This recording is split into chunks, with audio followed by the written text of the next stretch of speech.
This is what you saved your lunch money for. To the green.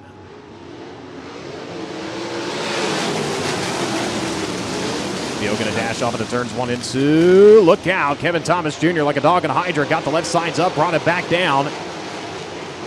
Able to keep it rolling up at the top spot as he works high side through turns 3 and 4. Grabs that freshly tilled earth. He's going to come around to lead lap number 1. Kelvin's running in second. He's going to have a challenge lurking to the outside for the 21 AZ of Jason Pursley. Or continues to lead the way with 4 in the books. Cummins, Pursley, Bacon, Moles, Seavey, Drake, Ballou, Grant, and Leary. Right now your top 10. Ooh, a little bit of contact to the left rear of the 69. Trying to work to his inside. A little bit more contact to the back straightaway. Robert Ballou into the back of the 2B. Akale Drake. The 19, the 2B, and the 12 with the 4. Justin Grant all right there. That is going to be the scuffle from 6 all the way back through about 10. Works it down to the bottom of 3. Again, brings it wide. The exit to number 4. Finds Bite right in the middle there on exit. Continues to keep Kyle Cummins at bay. They got a pair of lap cars in front of them. Trying to get a run once again. It will be to the advantage of the Inferno. Armor number 3. As they work into turns 3 and 4. He's going to protect the outside with the slower machine. Cummins having to get on the binders a little bit now. Going to put some car links back between himself and Cummins. Jason Pursley, meanwhile, going to fall back to the 4th spot. Brady Bacon able to sneak by that time through turns 3 and 4. The Macho Man going to work the outside lines onto the back straightaway, working by the 24M, who's a lap down to the field as caution light's going to come on. Kevin Thomas Jr. leads the way.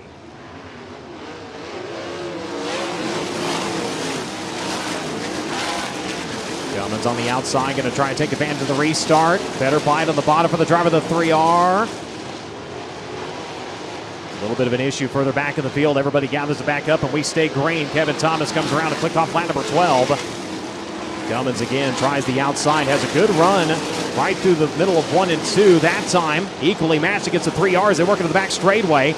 Several times we've seen that run, but Kevin Thomas has really had some grip on the bottom side. Actually, turn number 2 now. They are nose to tail. They're going to break into turns 1 and 2. KTJ down to the bottom, trying to chili bowl line it here. Gets that left front of the inside berm, able to fend off the charge of Cummins for the time being. Here comes Cummins once again to the outside, entering 3. Kevin Thomas up the racetrack, takes the line away from them. They're still right there into turns 1 and 2. 14 laps in. Battle is on for the lead. Cummins coming after Kevin Thomas once again.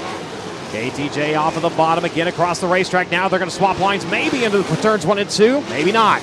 3R able to beat him to the punch down to the bottom side. Cummins goes back to the outside. Brady Bacon chasing this battle. Looking for room to run here as they start to close up on slower traffic. Could that be the tail or tails here once again? Both drivers to the high side exiting to number 4. Back down to the bottom into 1 and 2. Goes the 3R to the high side. Goes the 3P. Brady Bacon just looking for a hole here as they go side by side to the back straightaway. This time Cummins with a better run. Going to take it down to the inside. Not able to get there fast enough. Kevin Thomas going to work back to the bottom and back into the race lead. Does he use the slower car as a pick? They're 3 wide in traffic for the lead. Kyle Cummins on the outside. Kevin Thomas Jr. right to the middle groove. New leader this time. It's going to be Cummins at the line. Kyle Cummins takes off of the race lead. Kevin Thomas Jr. going to fall to second. Brady Bacon right there now going to lose ground onto the back straightaway as they work into turns 3 and 4. Kevin Thomas forced off of the bottom now has to go to the outside. Leader gets tied off of the cushion. Kevin Thomas a little bit loose that time, and Brady Bacon right back up on him. This is for the second spot. Here comes the Macho Man working the inside on Kevin Thomas Jr. through turns 3 and 4. Thomas on the outside. Bacon with a better run to the middle. He's going to have it. Brady Bacon taking the dynamics and corporate number 69 up into the second spot, working the bottom side through turns 1 and 2. And here comes Brady Bacon down to the inside, looking for the race lead as they work onto the back straightaway. It's going to be Brady Bacon flexing his way up to the front of the field. Lap traffic paying dividends this time to the 69 as they work through turns 3 and 4. Cummins trying to fight back to his inside. Bacon's going to come around to officially lead with 35 in the books. 5 laps remain. Top 3 drivers all under a blanket as they work onto the back straightaway. Now Bacon, he'll have to try to find his way around as they're side by side right in front of him. Kevin Thomas Jr. trying to get back into the mix. He's going to slide for second. Cummins back to his inside. Cummins holds on to it. Kyle Cummins holds on to second. Kevin Thomas Jr. right there. Brady Bacon trying to get away from him, but so far cannot clear slower traffic. That is what bit the 3P. It might bite the 69 here. Cummins back to the outside for the lead. It's going to be Cummins at the line. 3 laps to go. Kyle Cummins back into the race lead, but not for long. Brady Bacon back to his inside. Brady Bacon back to the top side of the track. Or excuse me, back to the top side of the field as they work into turns 3 and 4. Bacon down to the bottom. Comes around to 2 to go. He's got Cummins. He's got Kevin Thomas right there. They are 3 wide in front of your leaders. Kyle Cummins with the run to the back straightaway. Going to retake it. Bacon back to second as they work into turns 3 and 4. Cummins uses slower cars as a pick to the inside. Kevin Thomas Jr. now back to the inside of Bacon. Cummins coming around this time to the way with the white flag and 1 to go. Clearing a couple of slower cars here. Bacon back to the inside. Oh, Cummins into the wall and upside down. Kyle Cummins' night going to come to a close in tragedy. So replay here on the FloRacing broadcast. Goes in, bikes it off of the cushion. Tried to save it, thought he had it, but field to the green.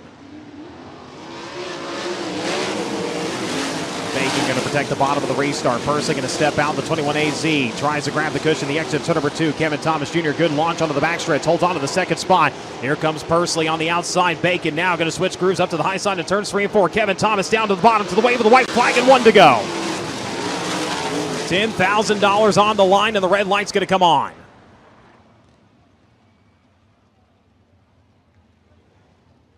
The NOS Energy start can. Back to green. 2 to go.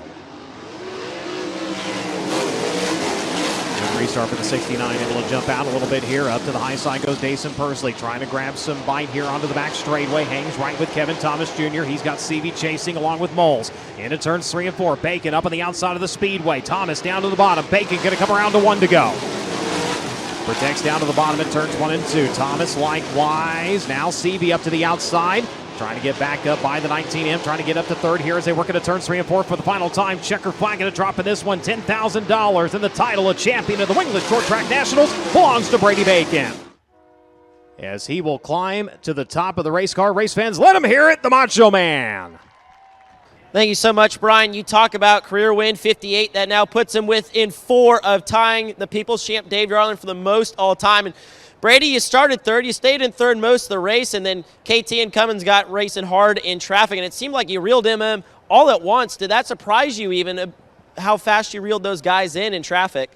I knew traffic was going to be hard, and I knew we were tight, so it was just kind of hanging on for the first, 15 laps or so. I knew the track would come to us, and it was going to be, like I said, hard to pass. And it came down to the wire there, and Cummins, pushed a little too hard and got upside down. So I definitely didn't want to do that, but we were definitely racing hard for the win. And then, those green-white checkered restarts, you never know what's going to happen, especially after we sit on the track and your tire, gets cold and loses air and stuff. So the first one, I didn't get a very good start, and I saw KT down on the bottom, and I was, had a lot of time, too much time to think about what I was going to do on the next one.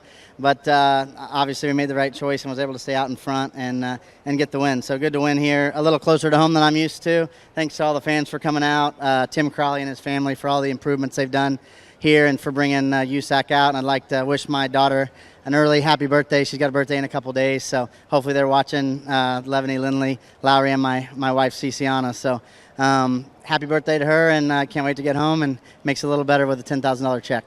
You're one of the most veteran drivers in this field. There's no question about that. And you talk about hanging on to this race car for the first half of the racers. So is it easy to psych yourself out when you're not able to keep up with the lead two like that and to thinking, oh, this race is over for me? Or did you know this car was going to come around the way it did for you? I knew it was going to come around. I mean, those guys were pretty good. Cummins was really good. I was worried about being able to get by him, but yeah, this dirt's just different. I grew up racing on stuff more similar to this, so it's definitely different than what we have in Indiana, and you really got to hit your marks. You can't be sliding around in the middle or anything. You got to be where you need to be, and we're usually pretty good at that. And we talked earlier a little bit today about the championship chase, right? You were able to gain 2 points on Logan CV last night just from qualifying. We'll have to see how officially it shakes out after tonight, and Logan obviously on the podium as well. Is it just going to be these bit-by-bit charges that's going to eventually get you close enough to make a move on Logan for the championship? They're going to have to be bigger bits than this, but, he's basically going to probably have to have an issue or something change. They start having some problems. The schedule that we have coming up, he's pretty good at all those places. So, if we can be, close enough to make him nervous going into Oklahoma, my home state, I think that gives me a little bit of an advantage. The Macho Man, Brady Bacon, career win, 58 and a $10,000 payday here at Texarkana.